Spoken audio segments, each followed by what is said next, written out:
This is the Five Stars Podcast. Let me talk to you.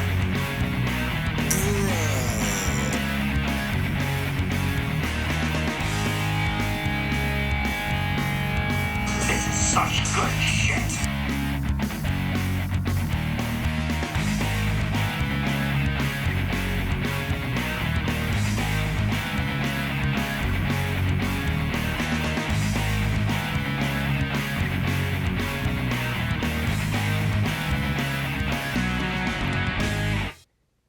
Yeah, don't worry.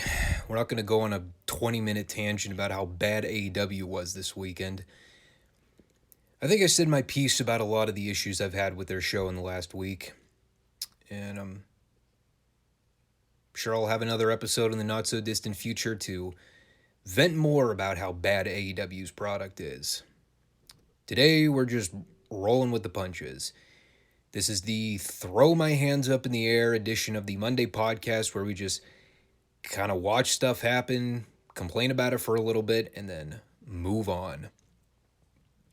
And believe me, AEW was not the only thing to complain about this weekend. Whatever that episode of NWA PowerrrSurge was, well, we'll get to it. Before that, though, if you are new to checking out the FSWR podcast, we are here each Monday and Friday for new material and new content. So make sure to like the show and leave a comment about anything that is on your mind to help me out in the YouTube algorithms here. Also, please make sure to subscribe so you can stay posted on all upcoming videos and future posts. Of course, for the Monday show, we've got AEW Rampage and NWA Powerrr to run down. Today, we are also going to be taking a look at a very special extension of the Retro Review Series portion of the podcast, because we're going to be reviewing the 1986 annual Jim Crockett Sr. Memorial Cup. Well, good chunk of it, I guess I should note. Of course, we've got to save the best for last, though. For now, let's get going on this Rampage show. Another one that shouldn't take me all that long to run down. Really wasn't a whole lot of anything interesting to note. Although I got a thing or two to say about that main event, let me tell you.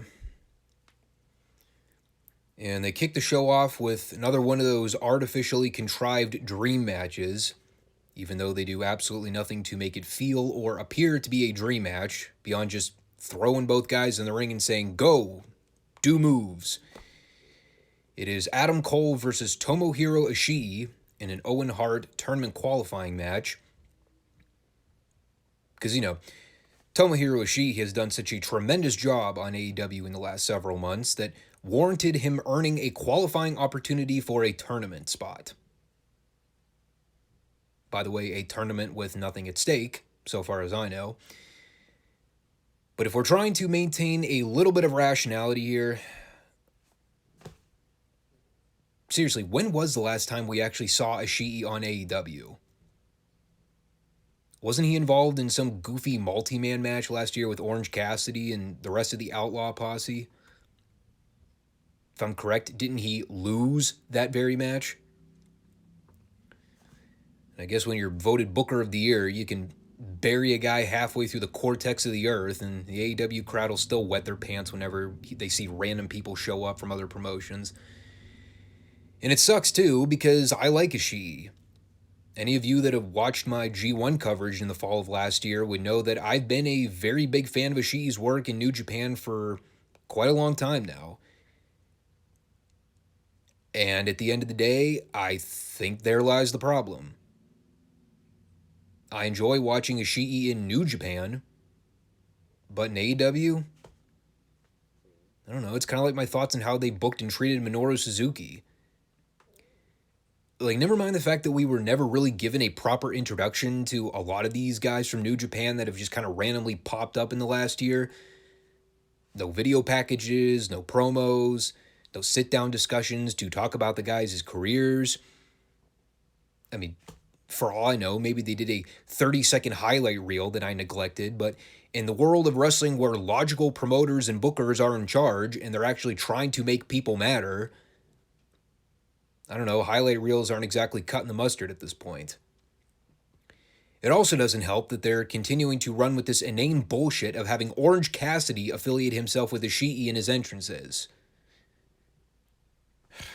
Whatever. Like I said, I mean, the stuff I've seen from Ishii in AEW just hasn't worked for me. He does a lot of stuff that I'm accustomed to seeing from him in New Japan, but I don't know if it's translating well on AEW television. I mean, when I watch Ishii in New Japan, he feels like a big deal. In AEW, he's just a guy. I guess Cole going over is supposed to make up for the complete mutilation he got in that garbage match with Adam Page last week. Okay, whatever. At this point, if Cole doesn't just outright win the whole fucking tournament altogether, I don't know if there's anything that can save that guy's career at this point. They did some bad WWE light stuff with the JAS in the back. The only thing of note I got out of it was at the end where Jericho threatened to report one of the security guys to HR for not letting the group in the building. And then right before they walked out, Matt Lee, I think the guy's name is, the one with the square head, he turns around and just goes, "Yeah, HR, human resources." Thank you, Matt. Also, the continuation of the Danhausen stupidity rolls along here in AEW. We now know what gets Hook to actually speak on this program. All Danhausen has to do is dump his Lay's chips on the floor, and now he has Hook's attention. He also speaks in the exact same monotone, dry tone as every other young guy in the company. Kind of liked it better when he was a mute, to be honest. We had the 30-second Lance Archer squash here, just so he can be fed up to Wardlow on Dynamite. I mean, it seems to be the best usage of a guy like Archer at this stage in the game. The boat kind of sailed with that guy like a year and a half ago. Then Daniel Garcia wrestled Eddie Kingston, which I feel like is a match that I've seen 37 times in the last several months. And all the while, I thought AEW didn't do rematches. Look how long it took for them to book the Bucks versus FTR2. It's not to say it was bad or anything, but I don't know, it was just kind of there. I haven't been high on Kingston in a long time now, probably since the one and done Punk match. Speaking of AEW never doing rematches. Garcia, I've said a lot of good things about him in the past, but beyond the fact that he's very athletically gifted and he has a certain kind of intensity to his ring style that I like, I'm yet to understand exactly how he fits in the Jericho Appreciation Society. I mean, he's got the personality of drywall, and there's nothing remotely entertaining about much of anything he does. 2.0 are annoying as fuck, but at least those guys are supposed to be wacky, over-the-top cartoon characters. Garcia's like the Dean Malenko of this group. A guy that can do a lot of impressive, great stuff in the ring, but there's really nothing special about him beyond that. I mean, if he was around when Jim Cornette was running OVW back in the day, I'd have more confidence in his ability to effectively grow as a talent. I mean, even if Cornette wasn't fully behind the guy, he'd at least know how to give him a little bit of color. The other problem, too, is the fact that I have had zero investment in this feud from the beginning, and at this stage, I'm honestly not even sure what this is all building toward. Like, they've already gone back and forth for weeks now with the 50-50 booking of having the baby faces lay out the heels and vice versa. As far as I know, there hasn't ever seemed to be any real story to this feud. And we're still like, what, a month and a half out from Double or Nothing? They're really going to try and keep this ball rolling all the way to the pay-per-view? Right, because that's what we really need in AEW now. Another multi-person clusterfuck tag match on a pay-per-view. Probably just add another lame excuse for them to do some kind of false count anywhere garbage plunder match. Yay for lazy booking. They had some other pre-tape material strewn throughout in there. one of which featured Keith Lee and Swerve Strickland vowing that Starks and Hobbs will pay in blood when they do the rematch. AKA cue the gimmicks. By the way, didn't Keith Lee totally wreck Powerhouse's Hobbs' shit when he ran him through a wall 2 weeks ago? All of a sudden he's perfectly fine. He's just fully able to compete after being smashed through a wall. Okay, whatever. And then we had the match. Jade Cargill versus Marina Shafir for the TBS title. Wow.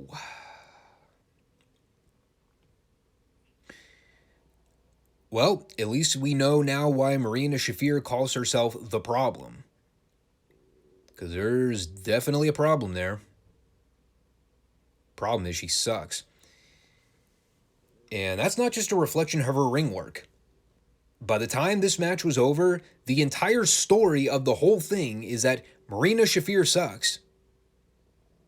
Seriously, let's think about this for a minute.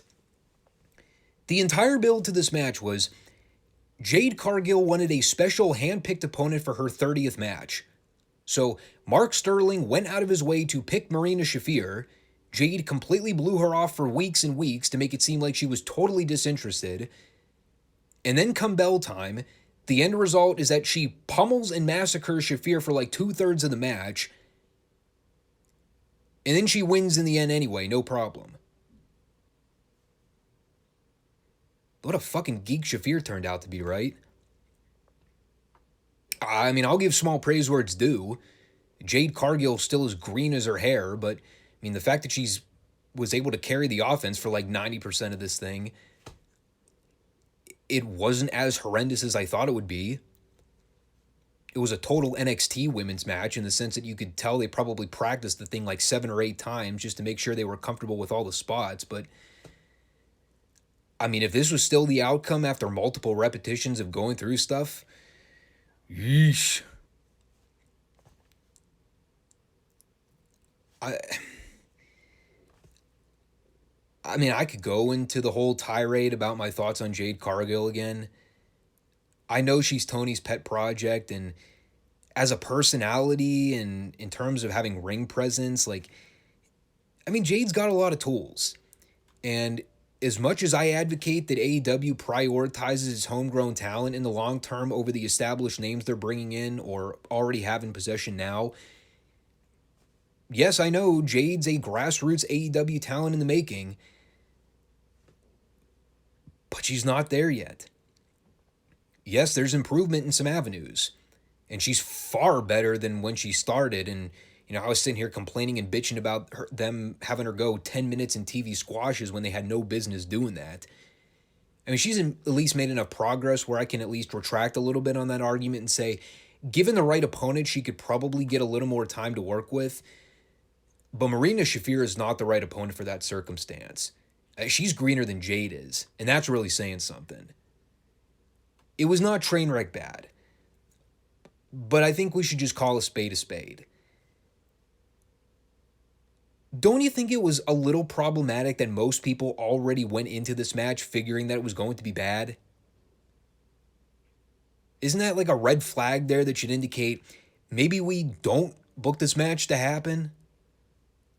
Or if we're going to do it, let's do it on Dark or something in front of a smaller audience so we don't expose these girls on national cable television.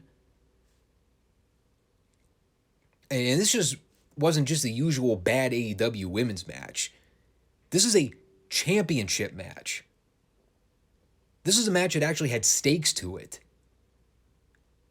I already wasn't on board with them having a secondary women's belt for their division when their division already sucks to begin with, but all this match ended up doing by the end was validating that belief.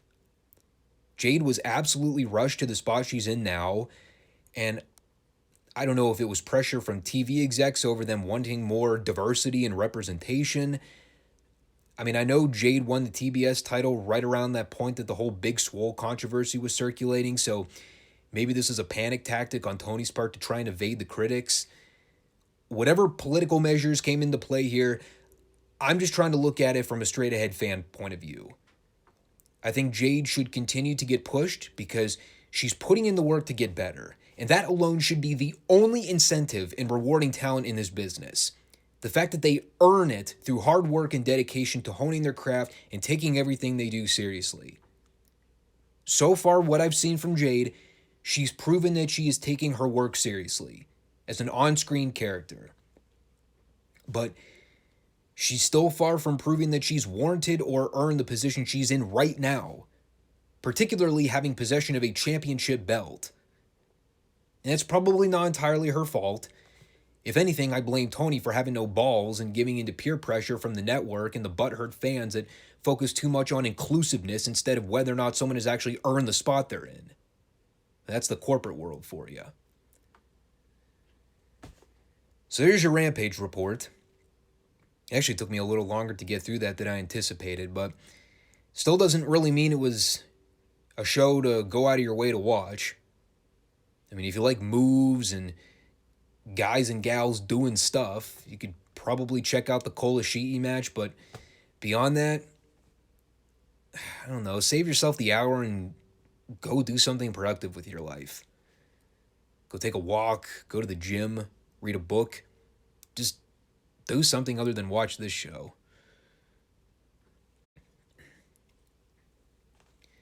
Speaking of things to do other than watching this show. So as you can tell by the title, NWA PowerrrSurge was quite seductive this week. For lack of better terms, Velvet Sky was hosting this week's edition of NWA PowerrrSurge from what appeared to be a private VIP room with odd purple lighting. And while she spent the entire half hour of the show plugging a bunch of lousy, uninspiring squash matches, she also tried to get me horny while watching it. It almost worked. In fact, pretty much anytime Velvet was on screen, I was satisfied. Regardless, anytime I see an episode of PowerrrSurge pop up on the NWA YouTube page, it usually comes with a hidden warning label that reads, "Whatever you're about to watch is probably not worth spending a whole lot of time talking about." So we're going to fire through this one as quick as humanly possible so we can get to the 86 Crockett Cup material. Garrison Creed versus Scion was one of those uninspiring squashes I was just referring to. Just a basic enhancement match for Scion, and I mean, with them already kind of blowing the load, with dropping the bombshell that Scion is allegedly Austin Idol's son, now I guess the story is that Scion wants some kind of explanation. And again, I think I talked about this on last week's show, but is the story that Scion never knew that Austin Idol was his father? Because if that's not the case, then why is Scion mad at him?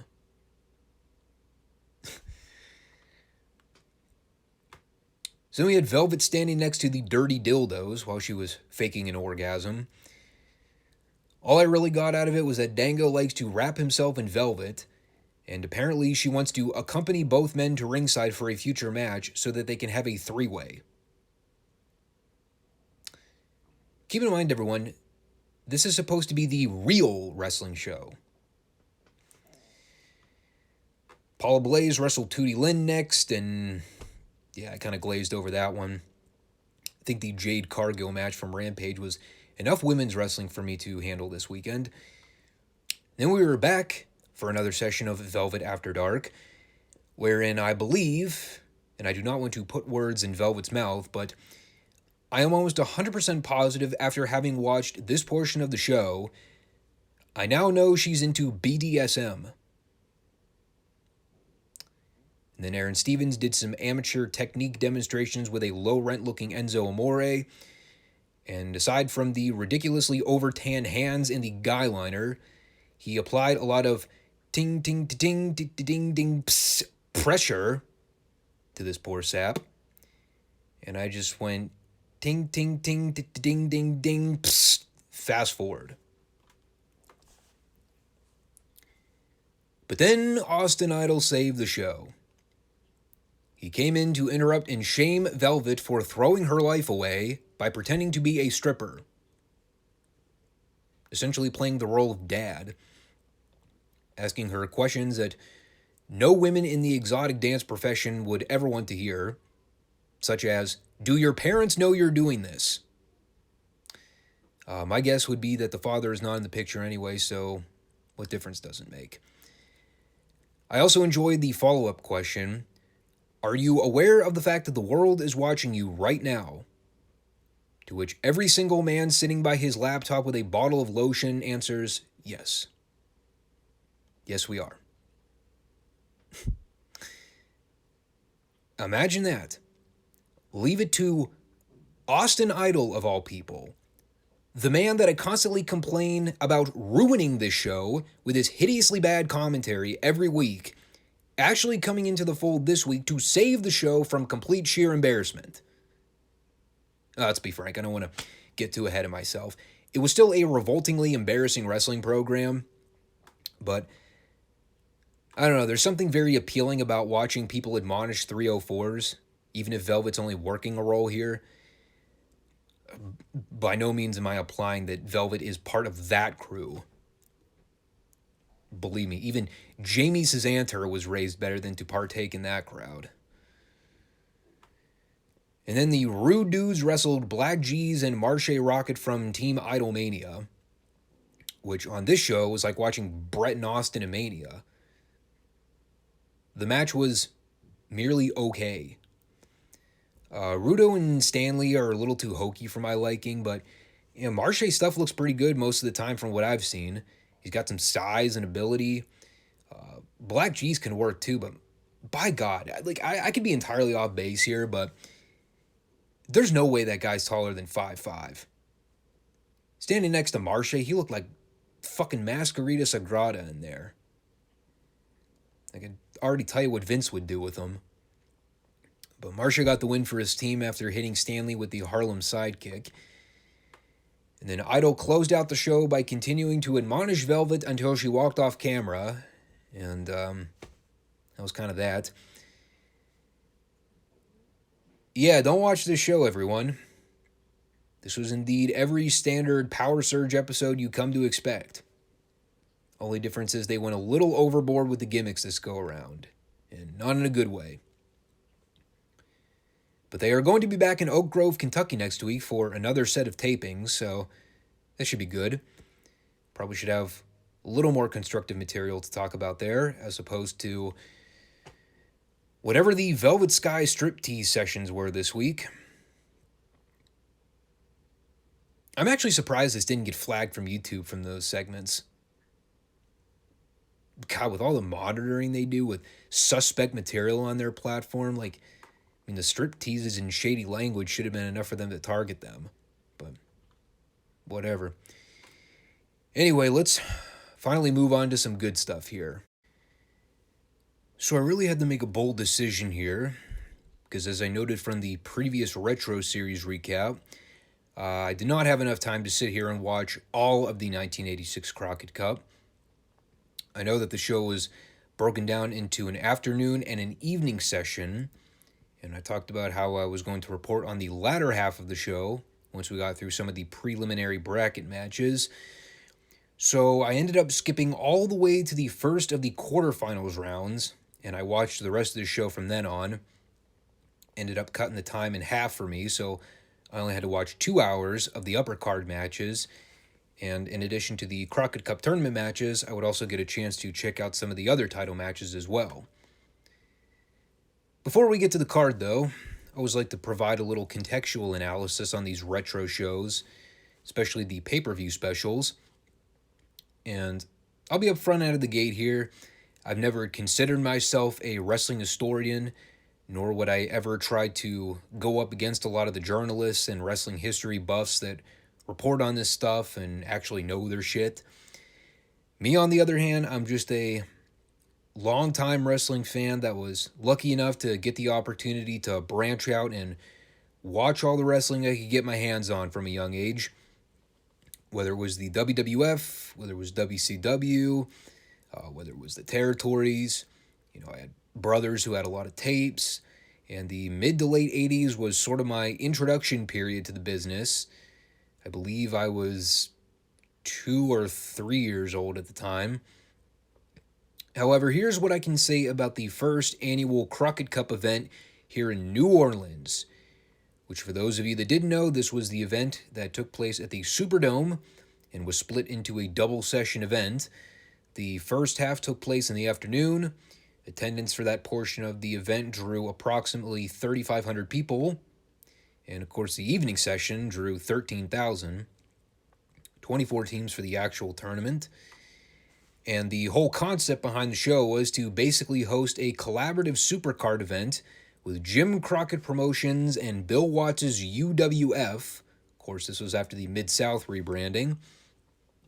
And to kind of put that into perspective with the modern era of pro wrestling, this would sort of be on par with what Ring of Honor used to host each year with the New Japan shows when they would do the annual Supercard of Honor special.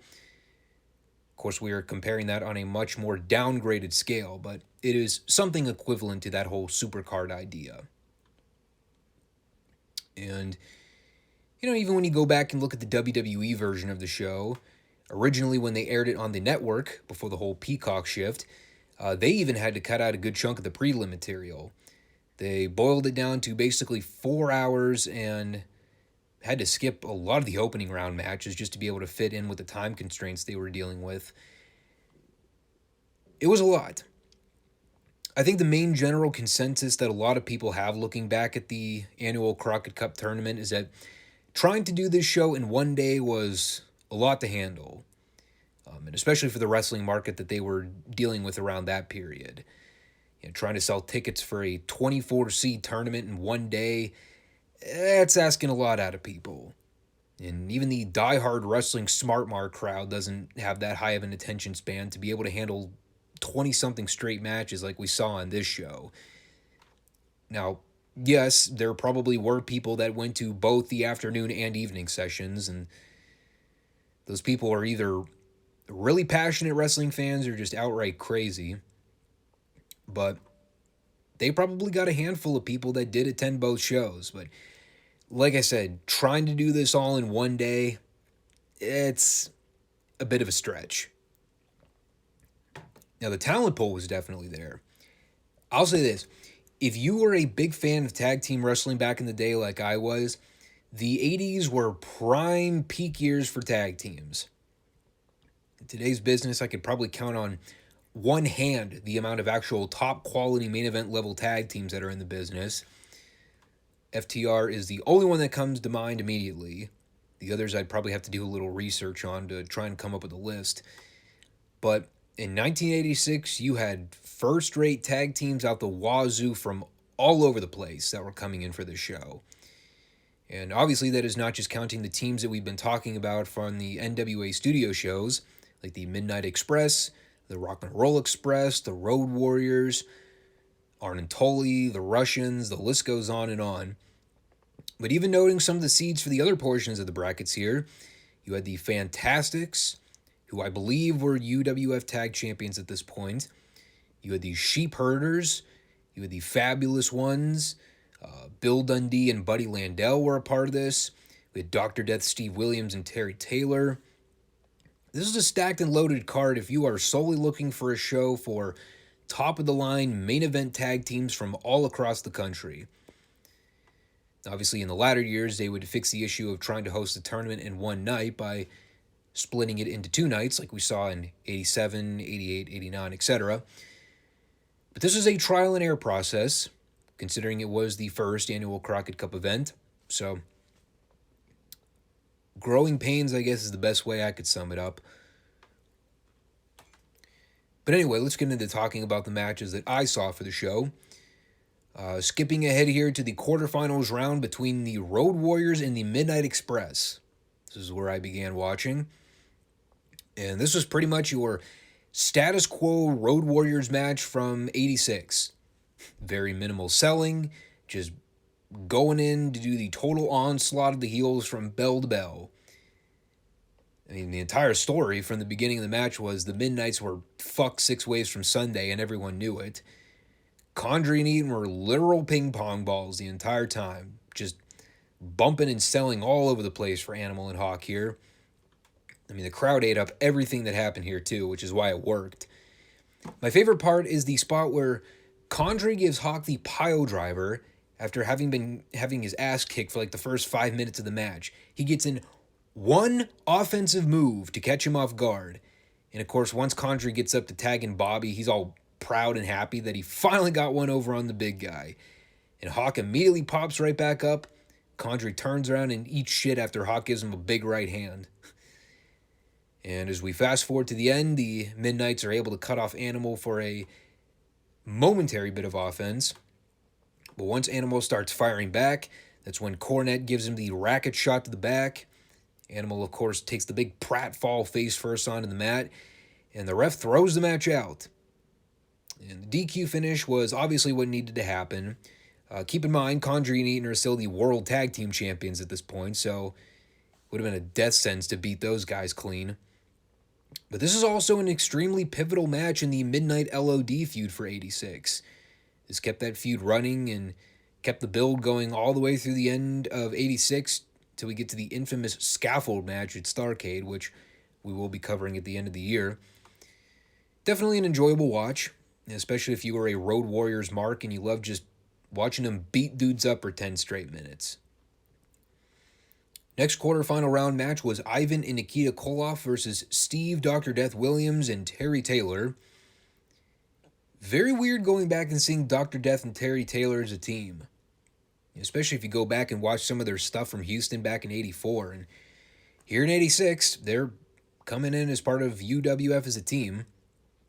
I believe the backstory was that Williams was originally slated to team with Ted DiBiase, but he had apparently gotten injured before the Crockett Cup, so he couldn't compete. This was practically a one-sided babyface domination match. Ivan just sold and sold and sold for like 90% of it. And then finally, after like 6 or 7 minutes of Ivan getting completely mutilated by the faces, finally he tags in Nikita, and this is where things finally picked up in the match. God, you talk about what ifs and what could have been feuds. That face-off exchange between Dr. Death and Nikita Koloff, that could have been fucking money back in the day if their paths would have crossed in opposition. Yes, I know they had a brief run as a team in the late 80s, but I'm strictly talking as like a babyface versus heel program between the two. You know, especially with Nikita gaining the traction he was around this point in his career, that would have been fire. I've never seen this from Dr. Death in my life, nor have I ever seen Nikita take a bump like this in my life. But they're in the ring doing this like back and forth test of strength challenge. And finally Williams just gets fed up with all this bullshit. And he gives Nikita a shotgun dropkick. And Nikita goes flying out of the ring like a missile. I peed myself. Like that whole 2 or 3 minute back and forth where they're just, you know, doing the test of strength deal and trying to get the better of one another. Like that was the best part of the whole match. Of course, things end up breaking down pretty significantly toward the end there. And I don't know what the hell was going on with the timekeepers in this match, but obviously they were going to have this go the 20-minute Broadway. But it was weird because first we get the minute warning. Then we get a 30-second warning, about 15 seconds after the minute warning. And then we get a 10-second warning. And then we get a 15-second warning again. And then finally they just ring the bell and throw the match out. Yeah, I think someone fucked up big time there. But of course, after the bell, the Russians get a brief flurry of heat on the faces before taking off. And this ended up being a really fun match. You know, once we got past the first 8 or so minutes of Ivan just taking the bulk of the beat down. Despite the confliction with the actual countdown to the draw, it was a well-paced 20-minute match. And I'll talk about this a little more in detail once we get to the next match, but what I loved about virtually every match that I saw in this show is that they were all different. Every match here had its own unique story. The style that was worked was different. You know, whether it was a one-sided babyface squash or the extended heat angle with the bloodbath, none of the matches in this Crockett Cup tournament ever felt like they got repetitive in terms of layout or structure. This is a thumbs-up match here. Third round match here. We had the Sheep Herders with Jack Victory versus one of my favorite young babyface tag teams growing up as a kid, especially in Smoky Mountain, Bobby Fulton and Tommy Rogers of the Fantastics. Also, I believe, voted 1986 Match of the Year in the Observer Awards. And I won't entirely dispute that, although I'd have to go back and look through some of the archived matches from 86 to see if I could find something equivalent. As much as I have my qualms with the Observer Awards, especially with the way it's done now and some of the bullshit handouts they give to a lot of the outlaw indie goose we see in the business, at least there was some shred of credibility to the award system back in the day. It was certainly my favorite match out of the scheduled bunch here. What can I say? I mean, I alluded to it a minute ago with how all of these matches felt different and felt unique in terms of their given stories and layouts. And this was undoubtedly the bloodbath bout of the evening. Man, I'll tell you, watching this match with no commentators and just being able to listen and absorb the crowd reacting to everything, especially when Bobby did the blade job on the outside, you got the people in the front row screaming at the official to disqualify the Sheep Herders, and they're all passionately behind Bobby to get back and fight. I mean, this is the reason wrestling drew money back in the day and actually had some semblance of drama to it. Even before we got to the blade jobs, how great is it to go back and watch Rogers and Fulton? What a fluid, cohesive unit those two were. Similar to a fiery babyface team like the Rock and Roll Express, but I don't know, it's hard to describe. I know I joke about it all the time on the studio shows that I feel like I never have anything remotely interesting to say about rock and roll tag matches because it's mostly just paint by numbers, they do some stuff, and then they hit a double drop kick and win. The Fantastics, I think it's fair to say that they probably had a little more in their arsenal in terms of moves than Ricky and Robert did. Ricky and Robert, I'd probably argue, were better as ring psychologists and storytellers, but even so, Bobby Fulton and Tommy Rogers, they were right on that same level in this match with the Sheep Herders. Like I mentioned with Bobby, once he bladed on the outside and the heels were working him over, this is where the match really picked up. First they do the hot tag tease with Tommy Rogers, and he gets into it with the referee about it. Eventually, Fulton ends up throwing Luke into the New Zealand flag, so now he's busted open and he's bleeding like a stuffed pig. We got the big ref bump in here, which they barely caught on camera. We caught a split frame of Fulton colliding with him and both guys tumbling out to the floor.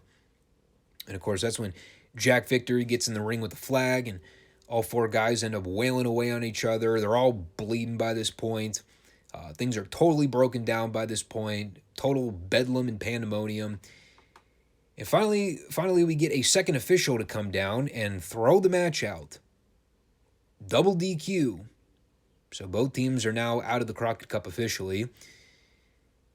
But even with the fucked finish, man, did the people go ballistic for it. And I love this little post-match angle they did here with the Fantastics where they're standing there arguing with the officials and they're just bleeding from the foreheads. They're totally exhausted and, they're getting into a little bit of a shoving match with them and they're getting threatened with a fine if they don't leave the ring. I mean, it was a subtle thing, but it goes to show how much passion these guys had for this match. It goes to show how much the tournament meant to them. I wish we had more passionate reactions to DQs and count-on finishes from the boys today. Especially in high-profile matches where there are things at stake. Like I said, though, this is absolutely the best match that I saw on the show. I don't know if there was anything from earlier in the brackets that may have topped it, but from everything else I saw, this earned that nomination for Match of the Year. For historical reference, again, I'd probably want to go back and try to find something to compare it to, but I'm sure I'll find something as we continue to recap NWA in 86. Starrcade, I think, will be the show to really draw comparisons to, see if anything stacks up. So with blood splattered all over the ring mat, looking like a damn war zone, we had the last of the quarterfinals rounds, Magnum TA and Ronnie Garvin versus Giant Baba and Tiger Mask. By the way, I thought this was funny. In the last episode of World Championship Wrestling on TBS, we had a skit where Jim Cornette scoffed at the idea of the Midnight Express defending the World Tag Belts against Dusty and Magnum when we had never seen them team up together on the show. Meanwhile, who is Magnum's partner in the 86 Crockett Cup? Ronnie Garvin, all because of the fact that it was supposed to originally be Magnum and Dusty teaming up, if you remember, but in order for Dusty to get a shot at Ric Flair for the World's title on this show, he had to forfeit his spot in the Crockett Cup tournament. But he still wants a tag title shot. Or at least he feels he's entitled to one. God, what a douchebag Dusty was. It's also funny seeing Magnum actually doing holds in this match. Totally forgot that guy actually wrestled a real match once in a blue moon instead of the 10-second belly-to-belly squashes on television every week. The match was terrible, but it was the first match I watched here that had a clean fucking finish. So, thank God for small favors, I guess. The other problem was that this was attempting to follow the previous match where people were screaming and going knucking futs, and that was a pretty unattainable task, let's be honest. I will be blunt too, I was not an avid watcher of All Japan during this period, so I have very little knowledge of Giant Baba and Tiger Mask as a team and the work they were doing overseas by this period. The finish was also kind of lame. I think the idea was for Magnum to reverse one of Tiger Mask's top rope moves and then catch him with the belly-to-belly. Like, he sort of caught him, but not really. So it kind of just looked like Magnum caught him in the air and then dropped him like straight down onto his back. So, I don't know, it didn't look all that good. But that would automatically set up the finals for the main event. Road Warriors versus Magnum and Ronnie, which was an odd selection for a final round. Babyface versus babyface? Not really sure where they went with that. But we'll get to that in a while. Then we got our UWF sanction match for the evening. For the North American Heavyweight Championship, challenger Dick Slater versus champion Hacksaw Jim Duggan.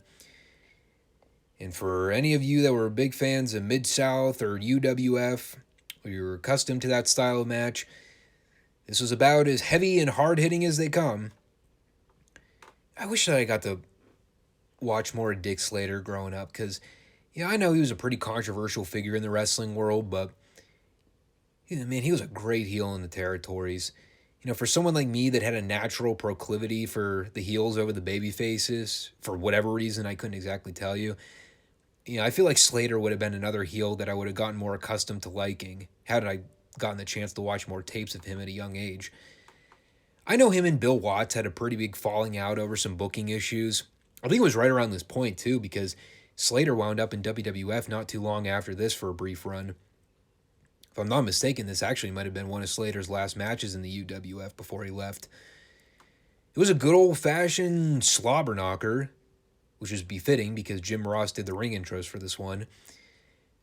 My favorite spot of this match, and again, right on that subject of wishing I got to see more of Dick Slater's stuff as a kid, they do a spot where Duggan launches Slater off for an attempted pinfall, and as Slater comes down landing on the ref's back, he doesn't quite land on him hard enough to hurt him initially, so because Slater's an asshole, he just elbows the ref in the back of the head and knocks him out. I laughed. And the finish was perfect. Slater and the ref getting into the little shoving match at the end there. And then Duggan immediately capitalizes off the ropes, hits him with that big spear he used to do, and gets the pinfall. Surprisingly, no blood for this one. It was a fun brawl, though. My knowledge of Mid-South is very sparse around the 85 to early 86 period, but obviously by this point the company had rebranded as the UWF. That was after the national expansion, and Watts had sold the company to Jim Crockett Promotions. And I'm not going to go into that whole deal there. I think a lot of historians kind of equate that rebranding period as the point where the booking had kind of taken a pretty substantial hit. Peak years for Mid-South booking, I think a lot of people would equate that to probably around 82, 83, 84, somewhere in there. But, once we got to this point, there were a lot of former top stars of that territory that left for the WWF, and with few exceptions, with guys like Dr. Death or Rick Steiner or the Freebirds, a lot of them didn't fare well in Crockett Promotions in terms of the fan reception in the early or the late 80s. Sting was obviously a notable exception once he came into the fold, but you could definitely see a major shift by this point in the business once it started to become more of a Crockett Promotions versus Vince McMahon battle, and the territories really started that early phasing out process. Then we had our NWA World's Heavyweight Championship match between Ric Flair and Dusty Rhodes, with Paul Bosch getting to do the ring intros here. Obviously, Flair sporting the big gold belt. God, what a beaut. Still my favorite incarnation of the World's Heavyweight title in the history of the business, even though WWE completely castrated it once they got a hold of it. Anyway, what can you say about this one? Well, it was certainly a Ric Flair-Dusty Rhodes match. This one I think I had first seen after the Starrcade 85 match, so the details and particulars of how they laid this one out kind of slipped my mind before I went back and watched it again. I mean, you knew they were evidently going to get to the blade jobs, but beyond that, I don't know, it's weird. We always look back with fond memories of the Ric Flair-Dusty Rhodes feud, but it almost feels like one of those scenarios where when you actually go back and watch a lot of their matches, the hype always feels a lot more significant than the actual payoff to the matches. Like, granted, they wrestled each other like 1,500 times, so obviously you're going to run the risk of getting into a pattern layout where you wrestle the same guy night after night, week after week, month after month, so it's like, how many different kinds of matches can you really have? But I don't know. In the scope of the other material on this show, it was just kind of a match, I guess is the best way I could put it. They did chop trading. Flair worked and picked Dusty's ankle. They built up to the figure four exchange at the end there, which got the crowd on the edge of their seat a little more. I like the part where Dusty had Flair in the figure four, and while they're both laying there on the mat and Flair's selling, Dusty just randomly yells out, "Shit!" I don't know why. I thought that was funny. Of course, we ended up getting the good old Dusty finish at the end. I believe this was our third DQ in the series of matches that I watched. What happened was, after Tommy Young, the official, gets bumped through the ropes, Flair gets Dusty's boot and clocks him over the head for a near fall. Baby Doll gets on the apron and gets into an altercation with Flair over the boot. She manages to gain control of it, passes it to Dusty so Dusty can hit Flair over the head for the blatant DQ. And it's made even better by Dusty giving Tommy Young the boot shot to the head to leave him knocked out afterwards too. One would think he would be fine for that. And then Dusty walks off with the belt in frustration. Like I said, it was the status quo Dusty Flair match that you'd come to expect. Fine match with some fine wrestling and the usual fucked finish that is ever apparent when Dusty's booking. And then we get the finals of the Crockett Cup. The Road Warriors versus Magnum TA and Ron Garvin. Again, very weird dynamic to go with the babyface versus babyface in the final round. I don't really get that psychology, but I mean, there must have been a practical reason to do it. I guess their logic was, technically these guys were the top two ranked seeds going in, so they figured it was the right call to book them to square off in the finals. But, I also like the story of the match in comparison to the previous Road Warriors match, because this was not a one-sided squash, and it was actually a more competitive match with the two teams, which booking sense makes sense, but it's logical. Magnum and Ronnie are technically the two top singles guys in World Championship Wrestling by this point, so, obviously you don't want to go in there and have them just get whipped around like the Midnights did. Yes, Animal and Hog did dominate large chunks of the match, but it was less of a squash-style beatdown like we saw with Ian and Condrey, where, they got in virtually nothing the entire match. I like the story with Ronnie Garvin selling the right hand. Obviously, that's playing into the theme of the Horseman injuring him on the studio show a couple weeks back. And this is a great finish they came up with here, too. Basically, Ronnie's right hand is totally fucked by the last minute or so of the match, but he tries to go all in and put Hawk away with a knockout blow. Only problem is that the pain is too much for him, so Hawk immediately tags an Animal. Then Animal goes over and lays out Ronnie with the lariat and pins him. And of course, Magnum tries to make the last second save, but couldn't get in there in time, so it's one of those photo finish sequences where the losing team doesn't get hurt in the fall. Afterwards, the Road Warriors have their little post-celebration with the trophy, while Mrs. Crockett comes in to present them with the check for the $1 million. And yes, this is a legendary moment, but she does indeed refer to them as the Road Runners. So I guess Baron Von Raschke got the name right all along when he referred to them as the Road Runners on TBS. He was not ribbing. God bless her soul. All in all, even though I didn't watch the entirety of the show, the material that I did get a chance to go back and watch, it was well worth it. Like I said, I'm a big mark for good professional tag team wrestling, and there's no better time in the history of the business to go back and watch top-level tag team wrestling than the 1980s. If you're someone that enjoys and appreciates a time in the business where tag team wrestling used to be taken seriously and it actually mattered, it actually drew money, this is a must-watch for any wrestling fan. Old, young, male, female, black, white, doesn't matter. It's certainly a lot to ask for you to watch all 4 hours of what WWE was able to capture and release for the network. But even for historical reputation, getting the chance to go back and see all these different teams from all the territories in their prime, even if you watch the matches in multiple sittings, it's worth your time to check out. Like I said, all the tournament matches that were on the show here were special. They were all distinctive. They all had their own individual stories and finishes, and everything stood out from top to bottom. Nothing blended in. This is a very integral event in the history of the business, and, while the first hosting had its share of issues in terms of scheduling and hosting the show in one day, it's still a monumental event for any wrestling fan to go back and check out. So anyway, hope you all enjoyed that. Thanks for stopping in for this edition of the Five Starr Wrestling Podcast.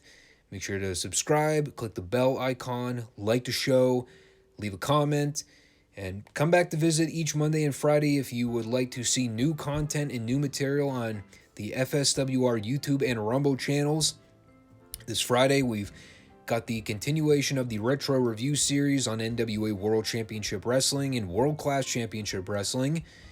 So if you like retro content and you enjoyed what you saw today, come back and check out the Friday shows now and ongoing. And we will also discuss whatever Dynamite's holding in store.